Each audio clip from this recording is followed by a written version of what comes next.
اسقاش تمشي تروحي، اسقاش تمشي، اسقاش تمشي ايا.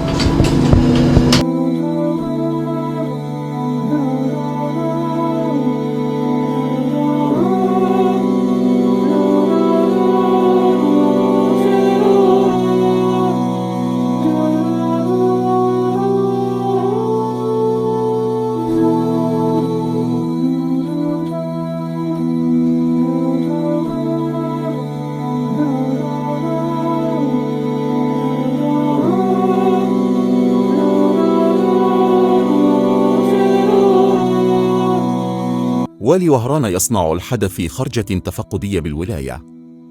فيديو انتشر كالنار في الهشيم في مواقع التواصل الاجتماعي وأثار موجة من الغضب لدى الجزائريين. فما القصة؟ كل شيء كان عادي، وان يقوم بزيارة تفقدية لولايته، إلى أن قادته زيارته إلى بائع للبيض في أحد الشوارع لتلفظ شفاهه ما لا يجب أن يلفظ. وأمام من؟ أمام كاميرات وثقت الحدث، حيث وجه الوالي الأمر للبائع بإخلاء المكان كونه يمارس المهنة بشكل غير قانوني، وهذا أمر طبيعي.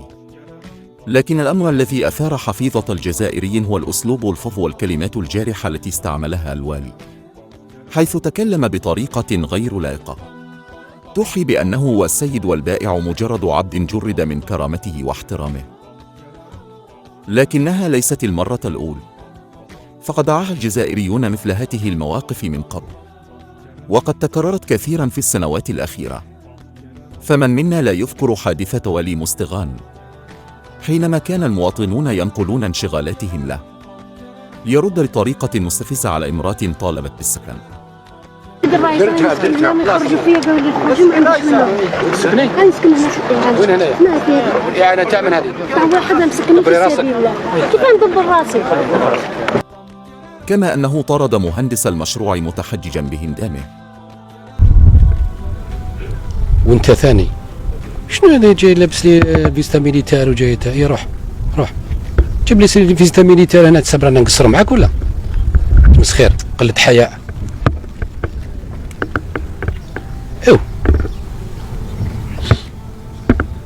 هذا نورمالمون يسقسوه الفيستا ميليتار هذا من جابها كاع.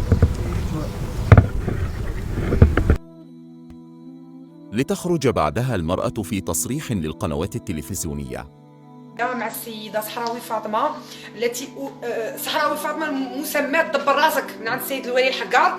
هذه هي المرأة باش نكذب الأقاويل تاعو المرة الثانية. ما استفادتش المرأة وما عندهاش أراضي، هي اللي توري لكم الحقيقة وهي اللي تهدر وتاخذوا الحقيقة من فمها.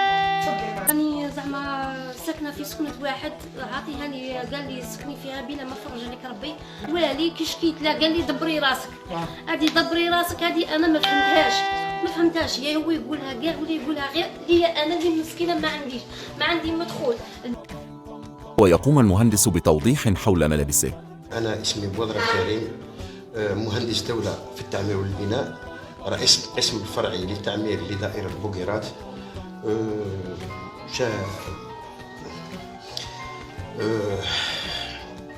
لا حول ولا قوة إلا بالله. قد أهنت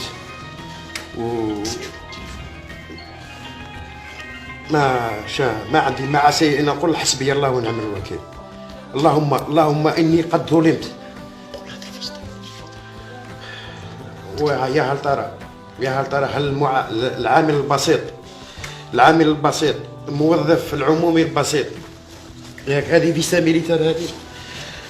يا هل ترى يا عباد الله اسمعوا شوفوا هالفيستا تاع السيد اش اي ام نحقروا في بلادنا نحقروا. موقف أثار حفيظة الجزائريين وحشد الرأي العام ضده، ليخرج بعدها الوالي باعتذار وتنتهي القصة وكأن شيئا لم يكن.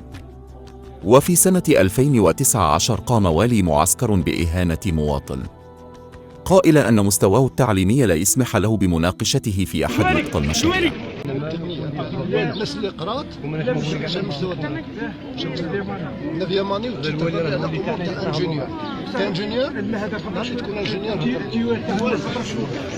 في سنة 2020 قام والي وهران بإهانة أستاذة ومربية أجيال، كانت تقوم بنقل انشغالات مؤسستها ومعاناة تلاميذ وظروفه الدراسية الصعب ليدير ظهره لها ويهم بالرحيل وهي أن تكمل حديثها بعد. تلقت إهانات لفظية من الوفد المرافق له. لونتروتيان ما عندناش صحيتي تقول البيبان بلا قفالي الاستعمال لا البيبان بلا قفالي. البروتوكول تاعو قال لي تيزيفو. قلت له كيف تيزيفو؟ نهضر مع الوالي قال لي هضري المشاكل، قال لي لا تيزيفو صاي هضرتي صاي. نفس الحادثة تكررت مجددا في 2022 في نفس المكان، أي في مؤسسة تربوية مجددا بطلها والي ولاية الأغواط، والضحية هذه المرة مدير المدرسة، حيث بالغ الوالي في توبيخه على حال المدرسة الكارثي، متناسيا أن تسيير المدارس الابتدائية يعود إلى البلديات أساسا. وحاول المدير شرح المشكلة وقول أنه راسل للجهات المعنية، لكن الوالي لم يبالي. بعد انتقادات عديدة خرج الوالي معتذرا عن تصرفه. كما قام والي جيجل بإهانة عامل أمام الكاميرات مستعملا مصطلحات لا يجب استعمالها، خرجات لم يفهم لها شيء ولم يجد أحد لها شرحا. فهل فعلا الولاة قد تحولوا إلى طغاة؟ أم أنهم لا يجدون اختيار ألفاظهم أمام الكاميرات؟ أم أنهم يبالغون في ردة فعلهم محاولة لإظهار مدى صرامتهم؟ ولكن بعيداً عن هذه التأويلات، وجب إيقاف هذه التصرفات ووضع حد لها، فالوالي وضع لخدمة المواطن لا لإهانته.